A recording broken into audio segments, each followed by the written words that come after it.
And now we're being recorded.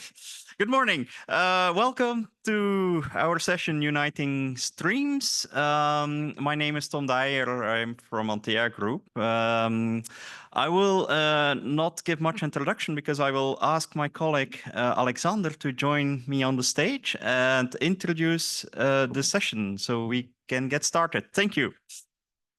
Yes. First of all, thanks for coming. So I want to talk a bit about how the session came to be and how we came to be here today. You all know the theme of today's World Water Week and water for sustainability and peace. And all the speakers here today, they were part and they went to a school, and the mission statement of that school is education for peace and sustainability, more or less. So automatically for me, that made like a link. I was like, all right, there's something there. Can we showcase a bit like how individual people that strive towards using water for sustainability or water for peace, how everybody does that on their own, but how we also collaborate and how we create a network. So basically, we start from this network from our school. We didn't know each other before today, or I think none of us did. But we're here together based on that network, trying to show how we can collaborate and how we can, work for water for sustainability and peace. That's basically how we get here. The session is split in two parts. First, we have a few cases, so each person talking about how they work from their own perspective and how they see networks as important, and then we move into a bit of a network building exercise where we want to see where do you come from, what is your network, and that will, be filled out in a Google Sheet, and we will present that on the big screen. So I'd like to ask Tom to. Yes, my role today is very easy. I just have to introduce the next speaker. And I would like to invite Steve Frigerio to the stage. Steve is online. Or name Steve? Yeah, right. Steve is here.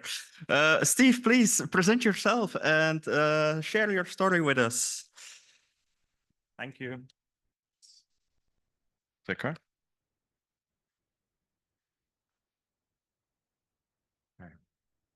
So, good morning, everybody. First of all, thanks for coming to our session.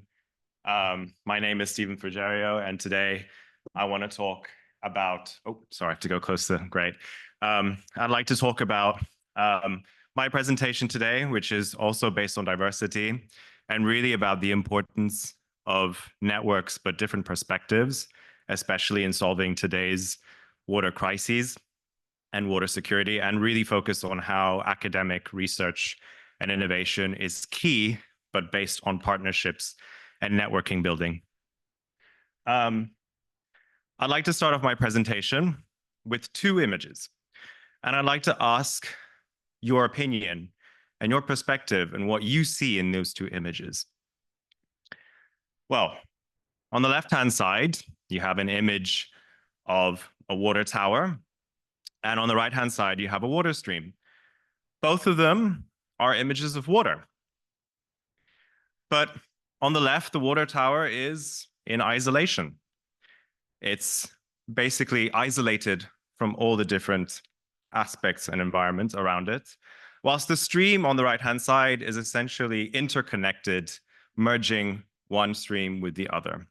And that brings me, I think, to the 2 points that I want to discuss today in my presentation.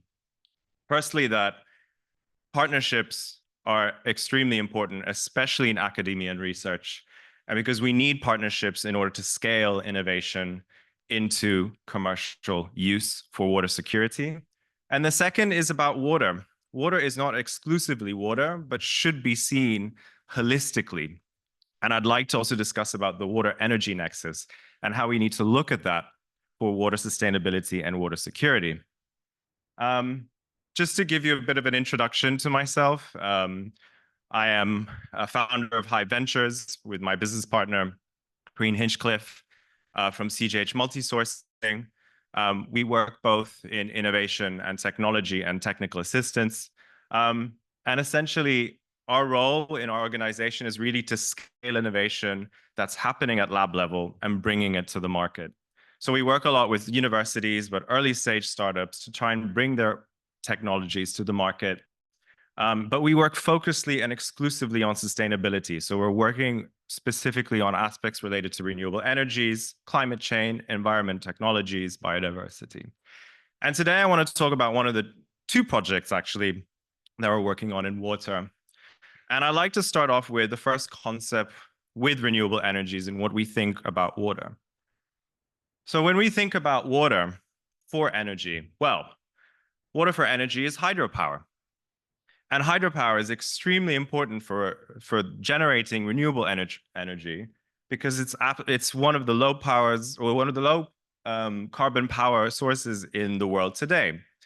And this is continuously growing. It's going to grow till 2030s in countries like China and Brazil, where they're producing and developing new hydropower structures. But as with all things affected by climate change, hydropower is also being affected by climate change. And that is also related to water security as well. So when we looked at hydropower and when we were talking also with our research partners, we decided to go a bit beyond what water can do for renewable energy and for energy security. And we saw, what could we do with water and generate new forms of energy? So the first project that we were working with our academic partners with a technical university of Vienna was to try and understand how water can be exploited to generate new forms of energy. And so we carried out a project in Austria and in other parts of Europe, funded by the European Commission, to understand whether or not we can actually harvest energy from other water sources. So we were looking at basically the water supply from the spring up to the water distribution network. And we found basically that, yes, actually, you can harvest energy from other water sources. So from the spring all the way to the water distribution network, we found that in different areas of the water distribution network, we could actually extract and exploit energy. And we did this also because we collaborated with the municipalities in order to validate this project and to understand what use we could get from these water sources. Let me go back. So right behind me, you actually see the municipality of Verlac. I'm not sure if the video is starting, but try and make it start. No. Oh, there you go. It's starting now. Perfect. So we worked with the municipality of Verlac to understand exactly the water flows coming from the spring all the way to the water distribution network. And what we found is that with that energy being harvested, we could actually power infrastructure. And that was really important for us. So from that energy being harvested, we could power things such as UV water treatment devices. That's especially important for water quality. But we also can use smaller amounts of energy to power smart IoT devices. The second thing that came from this experience was that, well, the partnerships that we had with the municipality helped us to validate the results. But at the same time, it also brought new challenges and opened up a new problem that we wanted to solve. So we started talking to water distribution networks and we started talking to municipalities. And one of the major issues for water networks is leakages. In the world today, the biggest problem with water distribution networks is the problem of leakages. At least a third of water in the world is being lost. In countries such as South America, it's 60%. In countries even in the European Union, it's about 50% in Italy and 25% in most of the European Union. And in order to do that, we actually need to maintain these networks. So unfortunately for municipalities, they have to invest a lot of money into maintaining their water distribution networks. Another aspect is, well, investing in money is obviously investing in these systems is a cost. So unfortunately, for a lot of these new sensors and devices, it actually contributes to the costs for these municipalities. So why would they want to invest so much money into these devices, given the high costs of investing in them? And as I mentioned, in our research study, we found that there is a lack of technology that really could power these IoT devices. There's a lack of low-cost technology that can actually power IoT in water distribution networks. We're talking about watts here and not even kilowatts in the water distribution network. So we want to try and develop new technologies to extract the kinetic energy from the water distribution network. And that brings me to the second project that we're working on. So through this collaboration, through these networks, we started with a hydropower problem, which was our research group, and we started working into water security, which was completely different to where we started from. And so the second project, again, funded by the European Union under the Horizon Europe program, is a technology to harvest energy from water distribution network. So we're developing a new technology based on oscillating forces to try and extract the amount of energy from the water distribution network to power these IoT sensors. And so we're basically looking into different areas of the world, of Europe, excuse me, and we're actually working in things such as the water distribution networks, wastewater treatment channels, to see whether or not we can actually extract energy from any of these water flows. Key to that is, of course, again, partnerships. So from the municipality, we expanded our network to include even more partners. So now we're working with Vattenfall here in Sweden to carry out tests within their water distribution network. We're also working with other partners in Europe, Edison in Italy as well as water distribution networks in Turkey. And essentially, we're trying to collect information from their water distribution network, from their wastewater network, to see how much energy can be harvested. And another aspect that I also think is important is about stakeholder perceptions. This is a key part that we included in our project, and we are trying to understand what are the enablers of technology uptake and what are the barriers to technology uptake. And in order to do that, you need to carry out a stakeholder analysis and go beyond the networks that you have. For example, we understood that under the European Union Water Framework Directive, there are key indicators and key targets that member states have to abide to in order to reduce the amount of leakages in their water distribution network. And we see that as an enabler.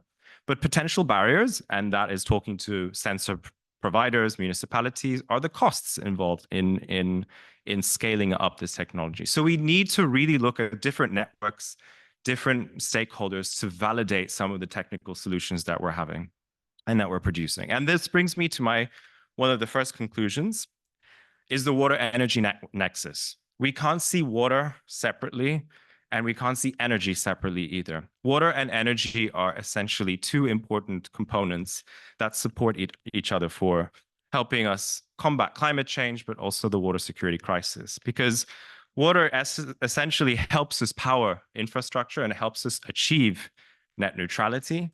But energy at the same time also helps us manage our water networks. So it's a cyclical effect that we're trying to develop as well in this project. And this brings me a bit to also my personal experience. When I entered and graduated from UWC, where my colleagues are here today, and creating a new network, as I did today as well, the most important question for me was, how do I create impact? And really, to create impact is diversifying perspectives, diversifying your networks, and going beyond your networks. And I've had different experiences in my past career and developing new networks that in some ways were different, but in many ways were trying to achieve the same goal. And we see water in the view of climate change. And I'm happy to have worked with different initiatives and seeing that a lot of these networks are actually working towards the same goal. To conclude, what are the main conclusions from this? Well, water requires a multidisciplinary approach, as you know, and this is the mission that we have as well, is to try and match academics to the actual stakeholders that are going to be using the technologies that we're developing. The importance of building different networks. We're all here today, and today is actually the first time I'm in this conference, which is quite interesting. And I think I'm going to create new networks from this experience today. And this really shows that different networks really brings different values and different perspectives in trying to achieve the goals that we all have. And last but not least, it's about building bridges. We need to validate our ideas.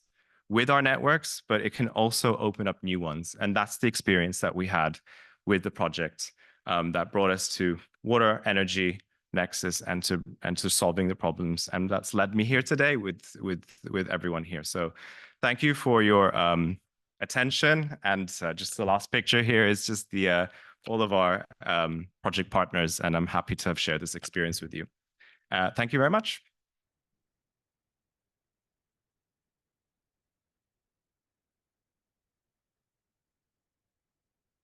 Thank you, Stephen. And I liked the first slides that you put and emphasized the interconnectivity. It's all about interconnectivity is also what makes us more resilient. It's part of resilience as well, interconnectivity. Then I'd like to introduce our next speaker, Steve McGuire, and I believe Steve is joining us online, and it will appear on the screen. Morning. Yes, Can hello, you all hear Steve. me? Hi. Thank you. So my name is Stephen McGuire. I am the Eco Estate Manager at Waterford Kamhlaba United World College, Southern Africa, situated in sunny Eswatini. And I'm here to talk to you today about water sustainability at our school and what solutions we've found and implemented to make our school completely off the grid when it comes to water. I'm not in control of my slideshow, so I don't know if everyone can see my slides. Can you see the slides there? Okay, so I can't actually see the slides, but the first slide is a picture of our school on top of the hill, and you'll notice that we're very isolated. We're away from the town, and that's actually been a huge help in making us more sustainable when it comes to water. So this has made us build 2 dams, so we're completely self-sustainable, as I said, and we basically can run all our water from start to finish, which means we harvest our own water, but at the same time, we take it right to our own sewage plants and then recycle after that. I'm just seeing messages on the group saying they can't see the slideshow. Is it possible to put the slideshow up?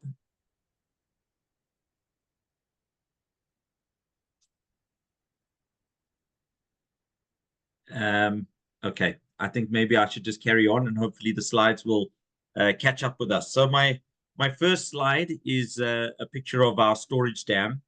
And one of our solutions to keep our storage dam full of water during the winter periods is to harvest any rainwater. Yes. Steve, yeah, you can hear me now. So we'll just switch your slides so your slides are on the screen. Okay, thank you. You can talk us through it, the first one, but we'll fix it and they'll be up soon. Okay, great. Yeah, so I've already started with my introduction. So we're basically onto the picture of the dams. If you could go forward to the picture of the dams. And as I was saying, we harvest our rainwater, so we don't allow anything to get past us. And I think that's so important when it comes to sustainable water usage, is to harvest your rainwater. So we have pipes and gutters coming off all of our roofs, and we channel that water into our storage dams. We also have a lot of groundwater passing the school by, which we harvest through 3 sumps. And we capture that water through our sumps and divert it to our dams. And then the water is pumped up to our own filtration and chlorination site. And obviously there we filter the water ourselves and we chlorinate it. And then it is gravity fed down to our community. And the water is used and it goes through our toilets and our showers and everything, and then into our sewage plants. So instead of losing all that water, because we actually use a huge amount of water, we use 100,000 liters of water on average a day, which is an incredible amount. And so instead of just letting that bypass us, we are in the process of upgrading our sewage plants so that we can recycle that sewage water and have it purified to a state where it's usable. Then that water can be used on our permaculture garden, as well as on our fields, our sports fields, so that we've got beautiful green fields without wasting good water. The same goes for our gray water from our basins, from our showers. We do not want to just waste this gray water. So that gray water is also filtered and then put back into our toilets. For example, at a school like Waterford, we have 130 toilets, and just like the rest of the world, we're flushing good potable water down the toilets. And I think from an educational perspective, it is just crazy that we're doing that. So we're teaching the kids to recycle that water. Oh, thank you. I see my slides are up. Can we go forward past the dams? I've spoken about the dams and filtration. If you can go to the next slide, please. That's our filtration site. I've just spoken about recycling. If you could go to the next slide, please. And then this is our energy hub where we monitor and quantify data. I think with any sustainable projects, it is vital to quantify what you're producing and what you're using. If you're not quantifying the data, you can't move forward and improve. So this is a very important aspect of it. And obviously we're a school, so the educational side of it is vital. So this is wonderfully educational for our students. If you could go to the next slide, please. So solar panels for geysers and timers. We've got over 140 geysers on the property because we're a very large school. And this was just to show you how we heat our water. Of course, it's so important to use sustainable power. And that's what we do with our geysers. And then they're on timers at night, so we're not wasting electricity all night. If you could go to the next slide, please. Compost toilet. So we've been looking at the wastage of our good potable water going down our toilets. And our solution was to have a test run with a compost toilet. This has proven very successful, although there was a lot of pushback when we installed the first one. This is in our permaculture garden. And the idea behind this was that we could use the toilet and then use our waste as compost. And it's working very well. There's no water wastage. And then the compost can be put onto our vegetables to produce our food for our kitchen. So this is our first one. Obviously, a compost toilet is a new idea and takes a bit of getting used to, but we will slowly introduce more and more of these and try to stop the use of our flushable toilets. If you could go to the next slide, please. So the other thing that's so vital with any sustainable project is teaching sustainable habits and changing routines. For example, at Waterford Kamtlaba, we want our students not to waste water. So one simple little thing, and I mean, it's obvious, but a lot of people might not think about it, is just not running your water when you're brushing your teeth. As a human being, if you can do that for your entire lifespan, the quantity of water you will save is incredible. The other thing we teach at Waterford is to not run your shower and go and get your clothing and mess around. You know, turn on the shower. The water temperature might not be perfect, but jump in it anyway, get on with it, get washed and get out. Another good thing we do at Waterford is that we put in shower heads that save water. That's a wonderful thing to do. They use hardly any water. And we also encourage all our students to shower in the evenings. And now this doesn't save water, but we are using solar power to heat our water. So if we can change our habits, for example, and shower in the evenings instead of the mornings, then we don't actually need to use any electricity at night to heat our water. So these are the routines that we encourage everyone to change in their lives. And sometimes these habits are hard to change, but they're very important. Being sustainable isn't easy. And yeah, for example, even our buses and vehicles at the school, we do not wash them often. And when we do wash them, we use buckets of water instead of hose pipes. And this saves a lot of water in long term at our school. If you could go to the next slide, please. So this comes to the end of my presentation. I hope everyone got a little takeaway. I'm sorry that the slides weren't in line with me when I was speaking, but I think everyone got the general gist of it. And yeah, thank you for listening. Enjoy the rest of the summit.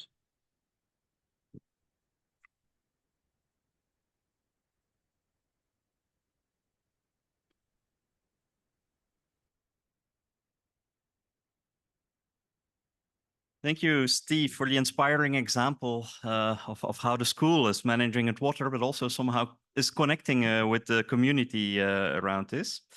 Then our next speaker will be Nora. Nora, please join the stage. And I think the slides are being sorted out at the moment. Otherwise, you'll just have to speak like that. Thank you. Thanks. These are the growing pains of the first day of a conference. I'm Nora Hankelo. I'm from the International Water Management Institute. In UWC, there is a big thing where you introduce yourself and you say, hi, I'm Nora from Germany, and I went to Pearson College in Canada, and I graduated in 2004. This is the UWC way of introducing yourself. I'm now, I work for the International Water Management Institute, as I said, and I'm based in Pretoria, South Africa. And my boss is actually also a UWC graduate. And that's how these strands of networks for me actually connect very, very nicely. I am now ready for my slides. Oh, okay, they're up. Awesome. Okay, so IMI, yes. Thank you. IMI has a stand here. So I'm not, I have 5 minutes. I'm not going to talk a lot about the organization. We do a lot of different projects. Our head office is in Sri Lanka. We work in, most countries across Africa as well as across Asia. That's our main focus. So I'm going to talk a little bit about what I know, which is East and Southern Africa, and the Regional Integrated Initiative. Where must I point it? Oh, okay. So the Regional Integrated Initiative and how it also links to the IMI strategy. So IMI has just released its new strategy, or published it, I should say, on Wednesday afternoon. You can actually hear all about it. At the IMI stand, there shall also be drinks, so please feel free to join us. But it's all about, oh, I went one too far. Sorry, collective action, right? And this is really a formalization of I think how IMI has worked for a long, long time. And it's one of the ways I thought I would present here, so we don't have so much time to go into it, is really around the Regional Integrated Initiative, and I'm the project coordinator of that particular initiative. My other title is Deputy Country Representative for IMI in Southern Africa, if you want to know. But I'm going to speak about the project that I coordinate across the region. And essentially, for us, partners and networks are not a nice to have. It is the one and only way you can actually achieve the impact and the sustainability that your program and project requires. So if you leave, we work in project cycles, I think, most of us. So if you're lucky, 3 years, 5 years, and then it's gone, right? But the partners on the ground that you work with, they will still be there and they will continue working in it. So that's one of the critical aspects for us. Obviously, there's other things that already was mentioned, diversity of voices, actually bringing people in, ownership. These are all other aspects of partnership. All right, so one of the things, though, that especially as an international development organization or research for development organization that we are very aware of and that we place quite a big focus on are power imbalances within networks. It's also fine to say you work within partnership networks, but obviously if you have, me here, I'm a very different position of power than compared to a rural farmer in Malawi who doesn't speak any English, right? But Chichewa, so these are some of the aspects that we deal with very much when working in communities and that we are trying to balance. There's also within countries massive power imbalances, of course, between a female farmer who in many cases doesn't have even full acknowledgement of her land rights and, a minister who comes to visit some of these projects. So these are some of the daily things. I thought I would present 2 parts. I don't know where I have to point this. Okay. This is also my last slide, but we tried 2 different things, right? Of how we also implement this collective action approach, because it sounds very grand. What does that actually mean, right? What that means is, I'm going to start with the transformative future for water security, or, we love acronyms, so TFWS as it's called. And this is an ongoing initiative. It was actually launched at the World Water Week and in Stockholm, but it became a 1,000 stakeholder consultative process across the world, really talking about what does it take to transform water futures, what can we collectively do to do this. It was a big conference in South Africa, so our team was very involved in this. And, it's an ongoing process. Again, if you're interested in that sort of approach and that thinking, please do engage us. We could have probably a whole session about what this actually means and what the outcomes were. But there is some really interesting lessons around how to create collective sharing. The other aspects that I thought I should talk about is the share fair, or what we call the unconference. So I also, as you will see, even though it was a meeting, it's not a picture of people sitting in a room like that. We were in deep rural Zimbabwe, which has its own logistical challenges to have a conference and bring people together. But we had 50 farmers from 5 different countries. For many of them, it was the first time they ever had to get a passport.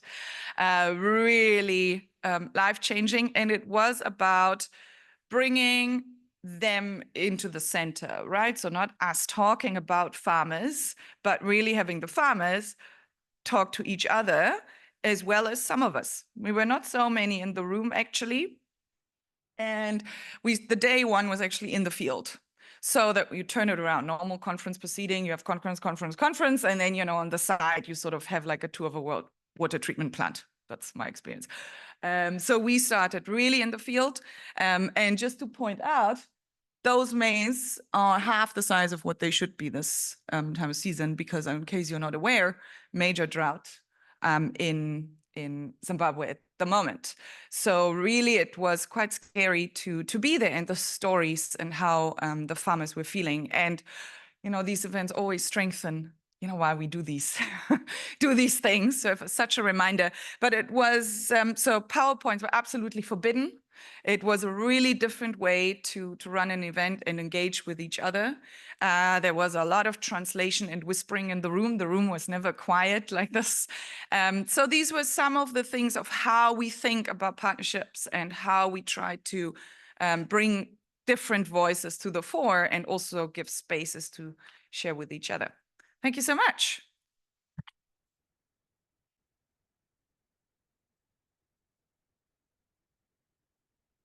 Thank you, Nora.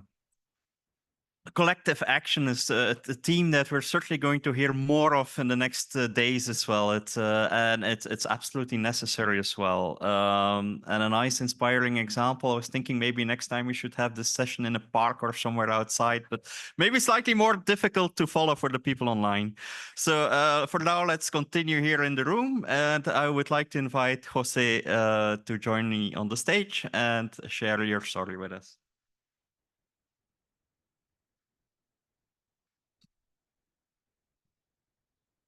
Hello, everyone. I will be doing something slightly different than the rest, and this is all I have with me today, just one slide. So yeah, my name is Jose Castro. I am the founder of Segura. I also went to UWC. It was actually 10 years ago, 2 days ago, that I first arrived on rural Maharashtra from Guatemala, where originally I'm from. I didn't even speak a lot of English. But 10 years ago, and here we are. So yeah, it's been a fun adventure, fun couple of years there. And then I went to the US for my undergrad, and I then moved to the UK, where I currently live. I'm out of the University of Oxford. That's kind of where my company's spun out of. Yeah, the first kind of thing I wanted to speak about is maybe the irony that the slide before it says water quality experts. But I would argue that in this sector, in the water sector, there's no such thing as an expert. because when you get down to what it actually means, you can't actually be an expert. So I work in water quality. I'm a chemist, but then there's the chemistry. That's part of it. But then there's the policy, right? Like the regulation, and that's a very different set of skills. And then there's the management side. If you're a manager at a plant, there's the business, of course, of water quality and the equipment and then the chemicals. There's the digital side of things. And even the sociology, I think that's one that, I didn't want to put another cog in there because then it just gets too messy. But yeah, if you think about like how people think about water quality, that it's also part of the machinery that moves all of water management.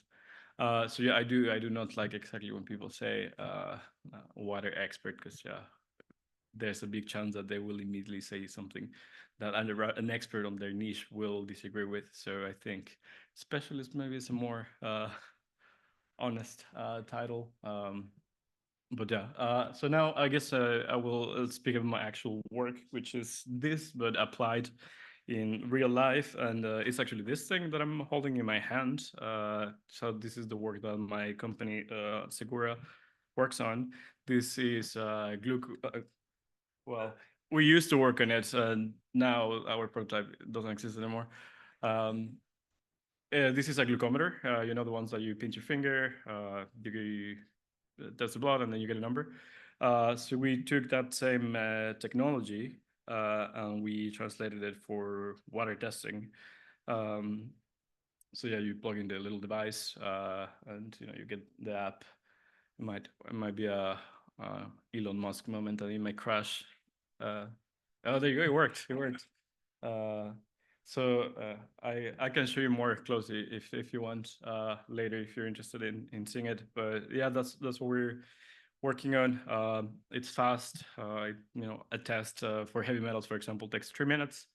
It is accurate. That's where the policy bit comes in. The limit of quantification is 1.0 parts per billion, which is comparable to what the regulation requires. That's how we make sure that potential clients that use this for compliance can actually get some value out of this. The other bit is that it works at either pH 2 for total metals, which is what the regulation requires, or works at ambient pH if you're doing environmental or just some checks. Again, that was that has really been key for us to have a product that actually makes sense. We're in the process of getting certified by the EPA in the US, MCerts in the UK, hopefully IAMA and WHO at some point for international markets. And that is really enabled by the fact that our science and our the link between the policy, they're actually working together. We see a lot of I don't even think of these other startups and other organizations as competitors, because at the end of the day, the chemistry they use is not compatible with the regulation. So they couldn't really address the same markets that we do. And that's really kind of where it fails, that the chemistry, it's not exactly what the regulation requires. So they couldn't get certified by the EPA on this body. So end users like utilities, like NGOs here, couldn't really produce data with these devices to report to the government. So yeah, I think that's kind of the message here, that being interdisciplinary really is key to provide effective solutions in the water sector. And maybe the other thing that I want to highlight about my solution is the digital side of things, because of course it's a smartphone, so it can be cloud connected. And that's another thing that I think it's a mega trend in the water sector. It's funny that it's something that people are getting excited about. Oh, now we're doing digital. That in other industries had happened 10 years ago plus. But people get excited that now you can send your field data directly to the cloud as opposed to just getting an Excel field. So yeah, I think we should really highlight this, kind of trying to get things to work together, because otherwise we'll be 10 years behind other sectors forever, and kind of we don't really have time. I mean, 2030 is just around the corner, and it's very unlikely we'll meet any of the SDGs, at least not 6.1 or 632. So yeah, that was all I had to say. Thank you very much.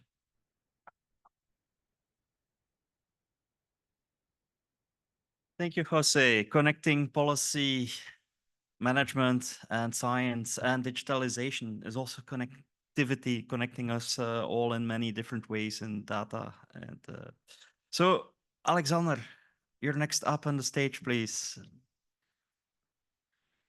Thank you. I don't know if I'm here or there. Here, okay.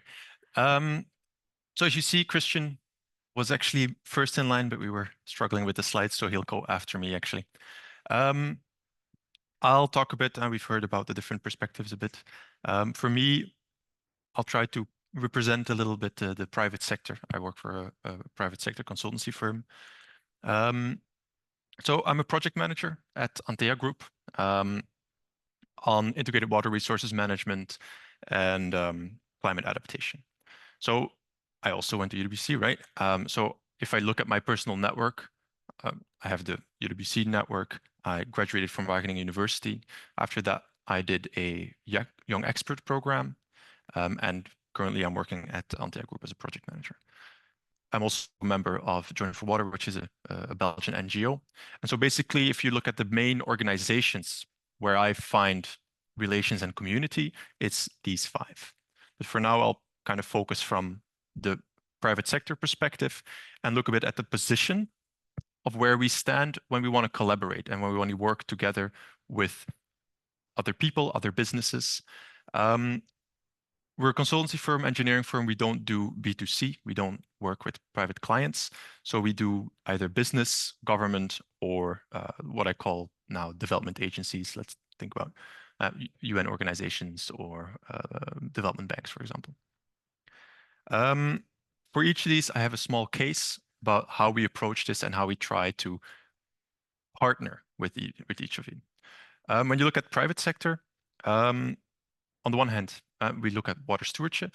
So you can really look at understanding the site. So what does the site do for themselves? How does the water flow through the site? How do they purify it? Do they reuse it? Do they do any of that stuff? But we like to try and follow an approach that's promoted by AWS, Alliance for Water Stewardship, but also WWF, that you really go beyond the site. You try and engage within the watershed. You try and engage with different stakeholders. You look at how vulnerable are you within the larger image? How vulnerable are you within the broader geographical sphere?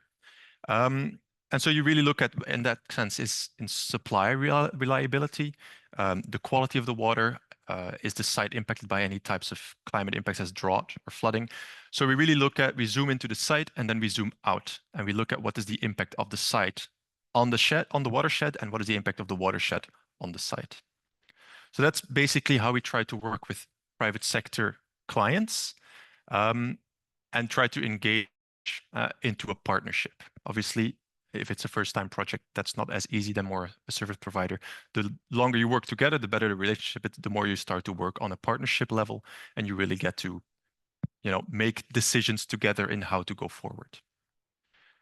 Another example is for a government project. So this is a project that's actually ongoing right now. It's for the Flemish Environmental Agency in Belgium. There's lots of information out there. I'm sure there's lots of flyers going around here as well on, the basics of how to implement a climate adaptation measure, a nature-based solution or something else. But it always stays a little bit vague. It always says plant indigenous trees. But it doesn't say you need at least this much space, and you need to look at specifically these species or a combination of these species to have a functional system. Obviously that exists, but usually they're thick, larger resources. So what we're trying to do here is we're developing 10 practical sheets for local government so that they can go and see, I want to do something in my city or in my municipality. And I can kind of figure out quickly that, for example, a row of trees against heat stress or kind of like a waddy for infiltration and drainage. Can I implement this here? Is this an opportunity? Is this a possibility? So that's kind of what we're trying here, really working closely with the government. But for government, it's usually in a service provider setting. It's more difficult to partner. Conversation and dialogue is really great, usually during a project, but it's sometimes hard to really, you're always tendering, right? You're trying to get a project, and once you have it as a private sector company, then you're in the game. And then lastly, for development agencies, it's a little bit similar in our perspective. So this is an example for a climate vulnerability and risk assessment that we did for Timor-Leste. So we assessed the entire country for all different types of climate hazards and climate risks. We looked at population vulnerability, infrastructural vulnerability, ecosystem vulnerability. And we started at identifying the risks, the hazards. So we had identified 10 different hazards, from peak temperatures, flooding, coastal flooding, inland flooding, all sorts of things. Then we try to identify the risk of each of those hazards to a specific vulnerability, and then we identify the risk. So this is something that was done for UNDP, and then obviously also shared with the Secretary of State there for disaster risk management. In this sense, again, once you're in the project, you're a partner, you're working together, it goes well, but it's very challenging as a private sector firm to partner and really develop projects. And so that's when I want to go to a bit, is these partnerships. So from the perspective of an engineering firm, it's possible and not too hard to be in a partnership relationship with another business. Either you're working on the same project together, or if they are really your client, depending on how well you know them. But when you're looking at government or specific development agencies, it can be a real challenge to try and develop projects together. There's all sorts of rules which really, are there for a reason, that you can't just partner or just grant projects to specific private sector companies. But at the same time, it really inhibits from our side. I want to work, for water for peace and sustainability, but it's difficult to get into a situation where you can develop something together.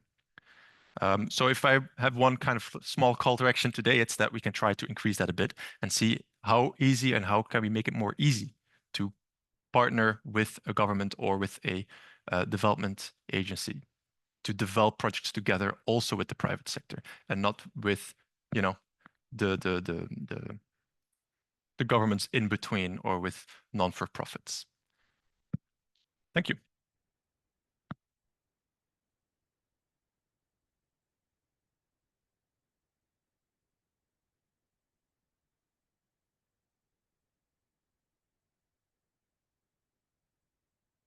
So, Alexander, thank you. And now we go to our last speaker, and then we go to the interactive bit. So bear with us for a little longer. Our next speaker will join us again online. Christian, if you can hear us, you can. Is Christian with us? Hello, Christian. Hello, Christian. Yes. All Hello. right, Christian. We're sorting out your slides, but I suggest you can already get started presenting yourself and talking us through your presentations. All right. Thank you so much. Okay. My name is Christian Maboko. Next slide, please. My name is Christian Maboko. I am a Burundian refugee living in Kakuma refugee camp. I'm also a UWC alumni. I went to UWC Dilijan, class of 2024, and I'm currently a freshman student at George Washington University. And today I'll be presenting my journey into water. As my experience in Kakuma refugee camp, I experienced a lot of people struggling with a different situation because of a lack of access to clean water.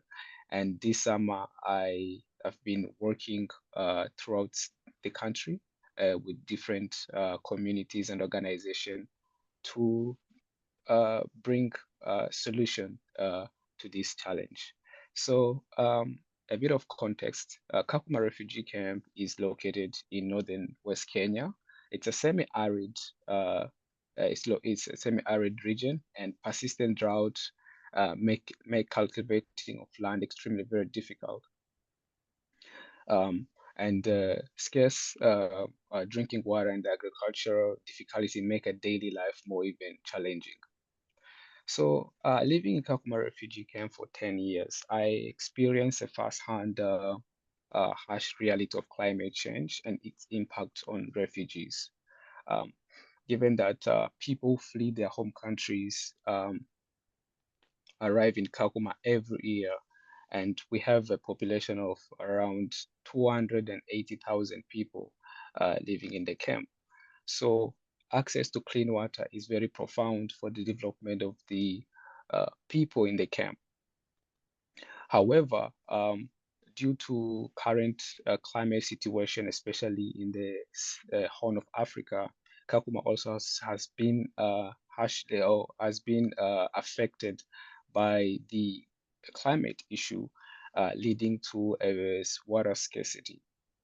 So after my experience at UWC, learning more about sustainability, I wanted to carry on the values of the UWC, making for sustainable, like trying to pass on the value of sustainability back to my community. Next slide, please. So as I initially said, the Kakuma refugee camp is located in a semi-arid desert, and around 40% of the population in Turkana lack access to clean water. And the only place that people depend on, the only place people can be able to get water for drinking, cooking is a seasonal river called Laga. So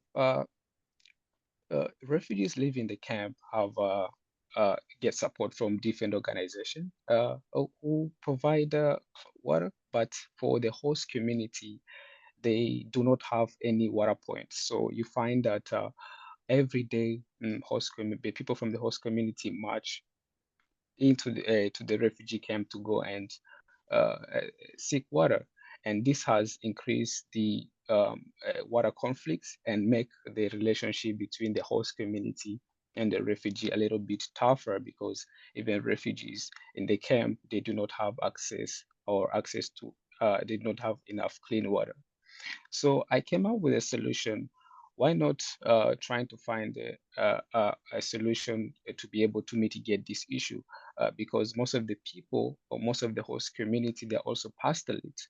And when they don't have water for their cattle or their livestock, uh, the situation becomes more devastating. So I conducted a research and then realized that 30% of the non-functioning water pump existing in Kakuma can actually be fixed and be able to provide access to clean water. And that was the most sustainable way, instead of drilling new boreholes and repairing non-functioning water pumps is much, much less costly. Next slide, please. And I came to realize that the water crisis actually impact the community at large, because many children spend almost 2 hours every single day going to search for water, which also impact their school performance. And the drop in school enrollment increased very high every year since 2015. And also it also impacts the healthcare, severe malnutrition, as there's not enough water for irrigation and for the people in the host community to give their cattle. Next slide, please. So I decided to come with a solution to start repairing, visiting the community and trying to identify the water pumps that are not functioning and actually repair them, so that we can be able to bring water within the communities that has been struggling or living for a very long time without access to clean water. So I went through a program to learn more about repairing water pumps, the technicalities. And after my UWC experience, I flew back to Kenya and started moving around across the country, repairing water pump in partnership with different organizations. So so far, I have managed to repair around 10 pumps in northern Kenya, Turkana, and central Kenya, impacting more than 700 households just by repairing water pumps. Next slide, please. So my my engagement into solving the water crisis has taught me that we can be able to bring a lasting solution, and as the resources that we have are limited. However, uh, the people in the community needs us. So uh, working with the community and taking the best solution and the most sustainable way to bring clean water to the community is something that really inspired me a lot, and has took me to a next step of starting my own initiative uh, that focusing on repairing non-functioning water pump in Kakuma. And this is the project, as you can see on the slide, that I was doing this summer in a small village called Lobolo in northern Kenya, Turkana County. The small school that had 300 students, but the population in this, the school population had begun to drop because children's and the community did not have a close water point. So the school could not be able to provide water or food, so the children could not go to school. However, after installing these new pumps, we saw a very welcoming and a very energetic atmosphere around the school, as the kids were so happy and expecting that the population will rise again at school. Next slide, please.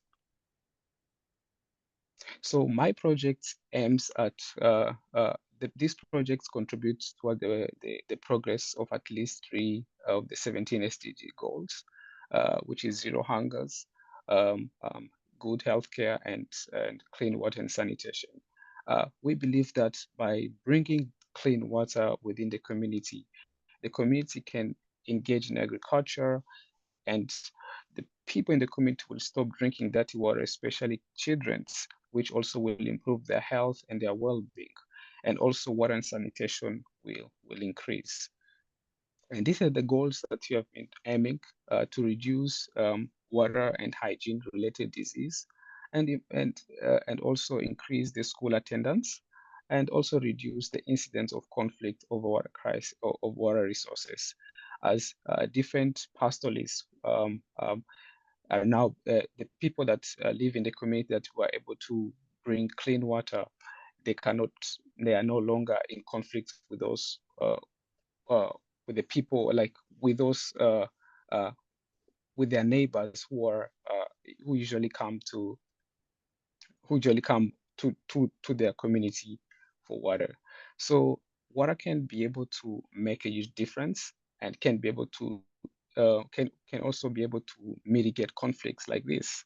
And and I believe that through this approach, and the situation that have seen in northern Kenya, especially big organization lacking enough funding to be able to reach more people.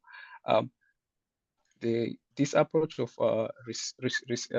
repairing and working with the community can actually restore back the community and improve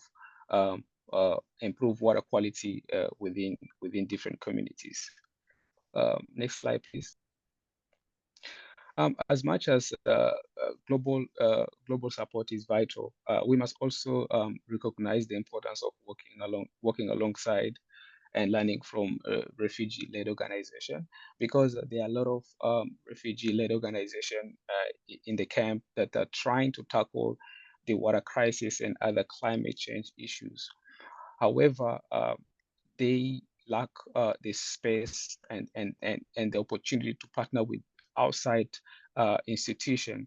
So I believe that if the world can and different organizations can be able to come in and partner with refugees who are actually experiencing the issues or the effects of water crisis in Kakuma, it can have a very profound impact. And I believe that is the only way we can be able to collectively solve the issue of water crisis, by collaborating with the people who are experiencing the challenge. So elevating refugees' voice is imperative, especially considering the broad impact of climate change on refugees and host community in Kakuma. Thank you so much, and that was my presentation.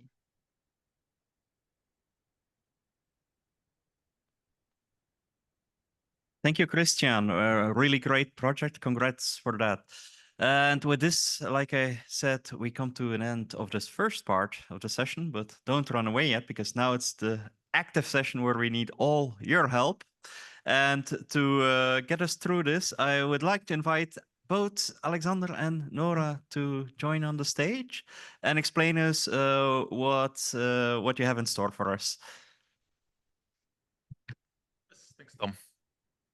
And then thanks, Christian, for joining us from the US, where it's 5 or 6 a.m. right now. So we want to try to build our network, so of where we are here today. How we want to try and do this is by using a tool or a site called Kumu. Some of you might know it, and just Google Sheets. So Kumu, it's something, yeah, it's used to build networks. It can be, something technical, like the network of an ecotope, for example, which trees are linked to what and which vegetation. But you can also use it for like a social network. So the example here is a case that they've presented on their website, which is, I think everybody will know it. It's like the ice bucket challenge that happened some years ago. So these are all, the famous people that joined in the ice bucket challenge, and then someone took it upon themselves to map this out. So why, we will never know. yeah. So we'll try to, replicate that without the ice buckets. So basically, there's 2 links. One is for the Kumu site. So if you scan this, it will just bring you to the network, and there will be already a few lines and a few dots there. We will show it on the screen soon as well, where you can see. The other one is the most important one for your engagement. That is the Google Sheets. I can already tell you, everyone who has an iPhone and who's never used Google Sheets will have to download Google Drive or Google Sheets to be able to work with it. Because that's what I had to do. So once that works, I'll give it a second for people to scan, especially the Google Sheets QR code. Also online, I hope you're able to join and scan. I also added the link. I mean, I guess you can't click it online, but it's there.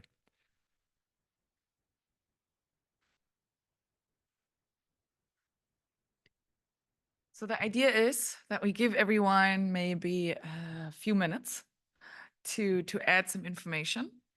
But then we would also like to bring some of this into the room, because it's one thing to see, on a screen what's going on, but we really would like to actually get people involved. But everyone's looking at their phone, so let's maybe give it 2 minutes. Yes. I'm also gonna So maybe if everyone has been able to scan, I still see some people trying to scan.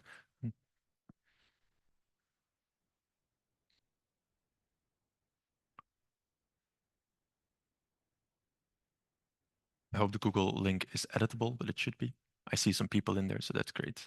So maybe on the screen, we can go to the Kumu screen. So this is basically the network that we pre-installed. I can try to, I can see that some people are adding as already. So every time we need to actively refresh the website, but every time you refresh it, it will update the network. So how we are doing it, if you are on the Google Forms, you see 3 columns. There's a column that says from, there's a column that says to, and there's one that says label. So the idea is that from is basically your organization. To is a organization, maybe your university, maybe a previous employer or something else. Maybe some organization that you have a good connection with, and then the label is your own name. When you add those, it will start to update it and add all these different links.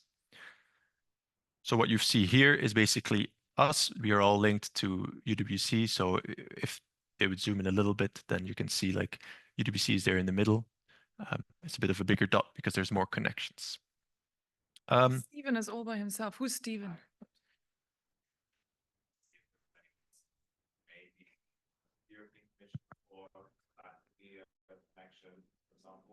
So has anyone worked with the European Commission before?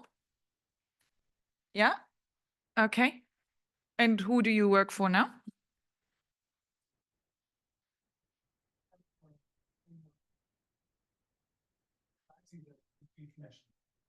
Okay. Yeah. I also had my first job was through a South African university, which was funded by the European Commission. So there's another link. Anyone else with the European Commission? Projects for the European Commission. Okay. And yeah.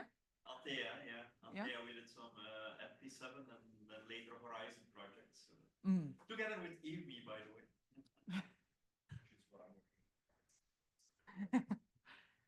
Yeah. Same. Yeah. Okay. Can I just ask? Okay, I know one person at least isn't, but who is based outside Europe? Oh, quite a few people. Okay. Outside Europe. What's kind of? Ukraine. I guess now we get into the finer definition. Okay, where are other people based? I'm going to look at you. India. Who else? Sorry? Canada? I know Sri Lanka. Okay. Any other North Americans? Brazil? Okay, Americas. Okay, Yemen. Okay. Also US. So also if we would map countries, actually we would also get quite a few arrows. Oh, that's happened. Who has worked with IMI before? Yes. Yes. I know us. Anyone else? Because we're quite a big organization. Okay. Who has worked with the Antea group? Okay. Are you guys all Antea employees right now? No. Okay. Huh. Where do you work now? Sorry? Okay. Okay. What work do they do in the water sector? I don't know. Oh, for the people online. Okay. So Estee Lauder? Yes. Yes. So cosmetics, lotions. Okay. So water, I'm repeating it. I'm not. So they're relying on water for your production value chain in essence. Okay. Interesting. Okay. Has anyone worked with Estee Lauder or the cosmetics before? Okay. So you're a bit of your own lonely dot on the Kumu board. But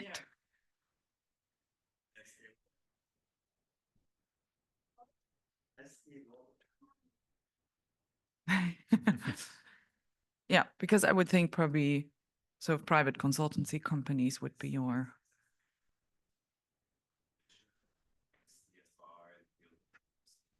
The question is whether Estee Lauder is part of the CSI. Why are there no microphones on the desk? Do we have a roam? We don't have a roaming map. Okay, awesome. So I'll just parrot whatever you say so that people online can hear you.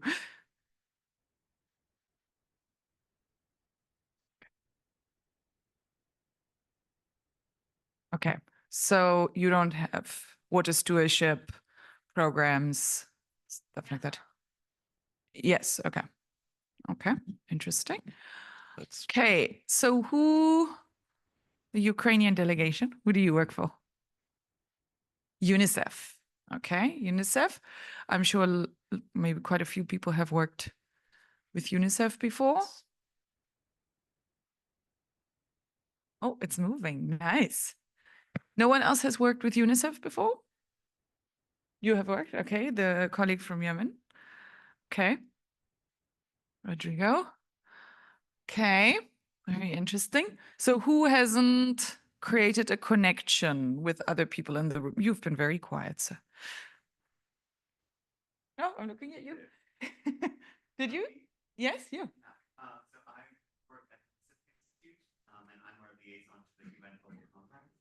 So it's possible that there are private entities that have a global compact that I might work with. Okay, Global Compact. So- I graduated from NYU, which is like UWC, but for undergraduate. So I probably know several of your. UWC, yeah, okay, fair enough. There is another connection.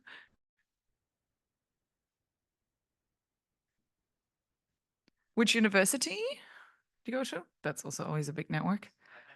NYU, Abu Dhabi, okay. All right. It's quite big. I mean, Okay, someone worked for McDonald. no, it's okay. I'll just. How many people are online? How many people are online? A few. Okay. It's very unfortunate that we can't.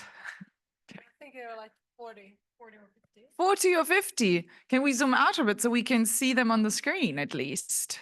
Okay. Can't hear their voices. Okay, so there's a few outliers. A few are connected.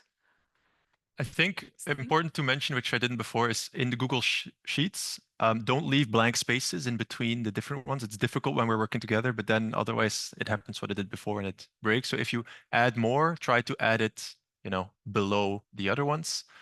And then I can sometimes refresh and we can see more networks. Oh, so you don't leave blank rows. In the Google Sheet, yeah. Okay, all right. Very interesting. So I would be interested to know how many people had heard of UWC before the event today. And I'm gonna not go to the speakers. You, okay? Other people? Okay. It's quite a big global network. My husband calls it the cult. So it gives you an idea how tight we still are, after 20 years of going to high school.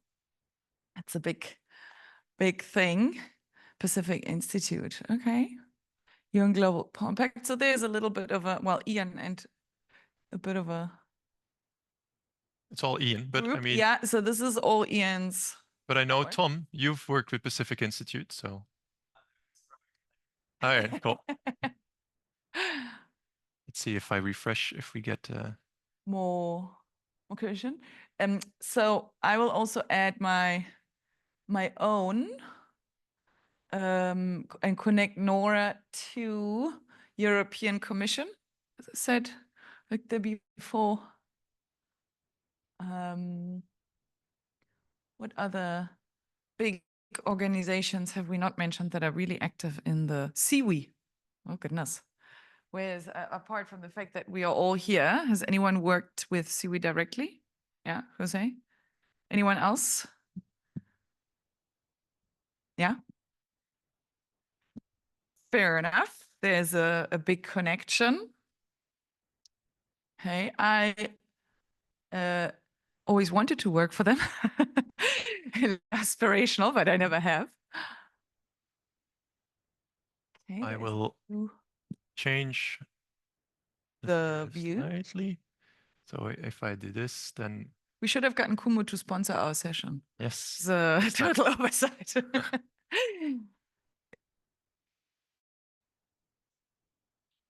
Hey. Let me see. So what did you change now? So the degree. So basically how many connections there are to a specific institution.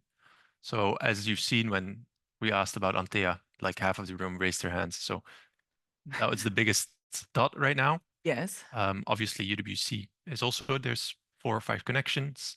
Same with IUMI, also 5 connections. 2 different organizations here in the room. Okay.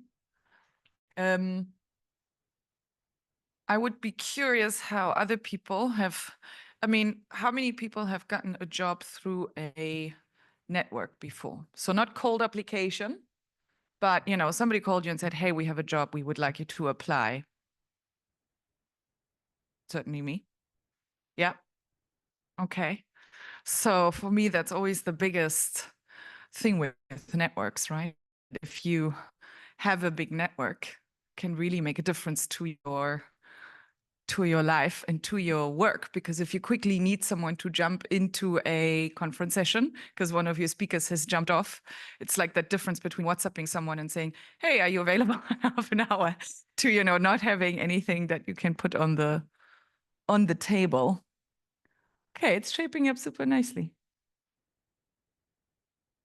I think that looks quite nice because how many people knew each other here before, coming here, and you see that most of us are connected. I would wonder though at a different. Okay, so you are outside the water sector mostly. I've been in the water sector for like 15 years now.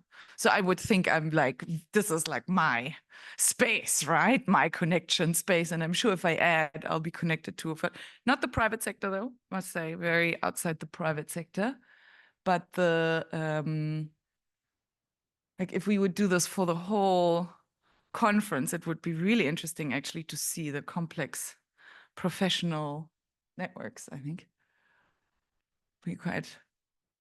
So I want to actually, so with IMI, we're writing a paper about partnerships and networks. So if we can get more people to add it, right, and to complete it, like I haven't added now a lot of my stuff, but it will be interesting to use it as part of the story we want to tell around partnerships, impacts around it. Yep. I think maybe we can refresh it one more time in 10 minutes. And now I was wondering if there are any questions about today's cases or today's sessions for the last 10 minutes. Yes.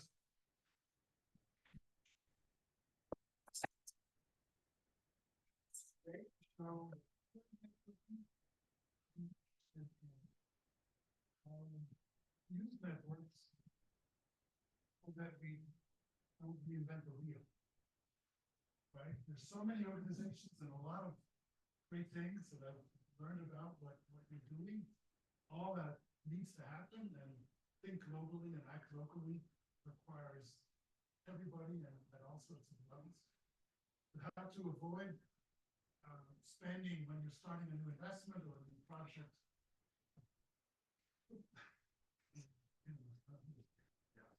So how to avoid reinventing the wheel every time a new initiative is started, that you have to do the background checks. How much do we already know amongst the thousands of publications that you can find online, thousands of project descriptions you can find online. Yeah, so, and this great example here is sort of a LinkedIn, right?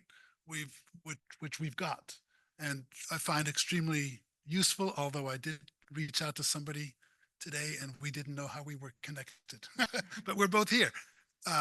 That's besides the point. But how do we, and Google is a very good connector and network builder, if you will, as a search engine. But I put in from Christian's support, fixing pumps in Kenya. And I got a lot of good commercial information, but perhaps not the communities that are looking for a pump fixer, repairman, what have you. So I really am intrigued, bringing this to a point, I'm really intrigued by Josh's water jobs. That seems to be a very good central, informal type of a network that has arisen for that. Are there other water sector networks where you can plug in, all sorts of elements from the slide that was science? Is there a clearinghouse for science? Policy? Is there a clearinghouse for policy? Management? Is there a clearinghouse for management targeted to the water sector? Is that a direction that is possible, even possible? That's my question. Thank you. Thank you. Someone who wants to take this one? Jose? Answer, like I won't give a direct answer, but just add to the question that it does seem to be that the water sector, we say water sector, right? But it's really a lot of little islands. You know, the UK water sector is one thing, and they don't know about water we get all. Like well, there's a British pavilion, so maybe they don't now. The American utility sector, which is very separate. Of course, this is more of the international development kind of market, let's say, but it does remain quite segregated. And I think maybe the worst example is what Nora was sharing with the farming community, which is, you know, when we think about water problems, like 60% of them, maybe more, it's related to agriculture for the most part. And the fact that it's so separated is part of the problem. So I think what you're alluding, like centralizing and just finding ways of coming together is really necessary. But I don't think it's, you know, Just Water Jobs is great, but I don't think that's a one example and not too many others. I don't think specific in the water sector. Yeah, maybe to add to that, there's also, for example, the community of practices and learning networks. Some of them, for example, facilitated by Global Water Partnership. They have quite a big reach, but the challenge that these kind of platforms also have is how to activate that and how keep that active. And I think that's a big challenge of huge platforms or big platforms, big networks, how to really get the most of it. And that for the personal interactions of that is, of course, extremely important. But I did not just join the stage to answer that question, but there's also some questions online from the participants. And one of these questions was for you, Alexander. The question is, do you follow up on the projects implemented in the different sectors to monitor if the changes have been successful and impactful? I think that's a good question. I guess it's a bit of a yes and no. And it brings us back to this kind of partnership discussion. If we've been engaged just as a service provider to do a job, it's sometimes very difficult to continue to follow up on what you've done and the project that you've done. If it's for a government or for a development agency, oftentimes, if it's part of a bigger program, there will be, you know, online traces of what you've performed, so you can follow up more easy. If you're still involved with the program, of course. With the private sector, yeah, if you've done the work and you're out, sometimes you don't know. You don't know if it's used. You don't know if they continue with the work that you've done, or if it was, yeah, for nothing, to say it crudely. But in general, we try to, yeah. Okay, thank you. We have a couple of more minutes, so we can take one or two more questions. You want to join? I Yeah. would like to talk. There is a lot of discussion in, you know, various sectors about how can we make sure we don't duplicate, we don't, you know, we have to know what's happening. You know, I'm going to ask the provocative question, is it really necessary?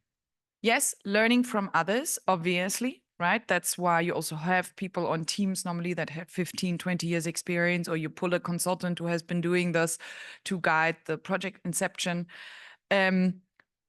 I think in some ways, it's not going to be possible. There will be new players popping up who don't even know that there is already a water sector community. And what are we going to do? Start policing that? No way, right? Because every little single bit also probably helps in whatever context people work in. I think it's important, yes, that certain information is out there. I think controlling or even trying to monitor it real time will never be possible. So I think also you sort of, you know, you work with those people who are willing to cooperate with you. Otherwise, I think one can get I was recently in a discussion and, you know, it was all about coordination. And I thought the line between coordination and control in that discussion was actually very thin, you know, and to what end do you need to know all the information and who needs to know it? So you know, always get a bit uncomfortable almost when we try to see, oh, can we put like another website up with all the information? First, I just don't think it's possible. So also we do sort of what we can and work with the people that have as much information as possible in the local context. That's why I think working with local partners becomes even more important, because they know exactly, that UNICEF did a project 5 years ago. Well, you don't even find that project on the website anymore. So that's the kind of my view a little bit. Can go into a discussion about it.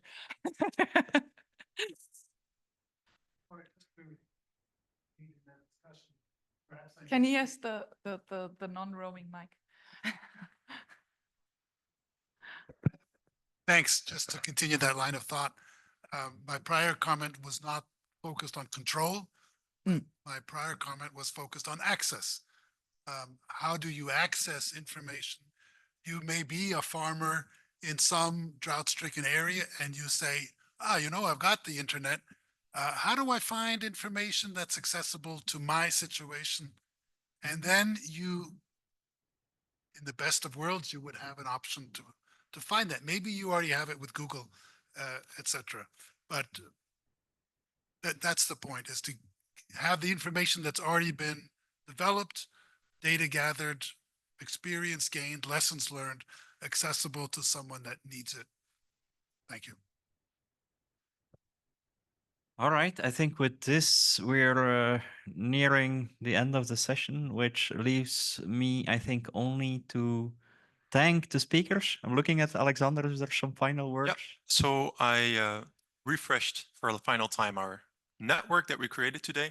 I think it's really great that we can see that almost everyone is connected in some sense to each other. So yeah, thank you so much for participating. Thanks for coming. And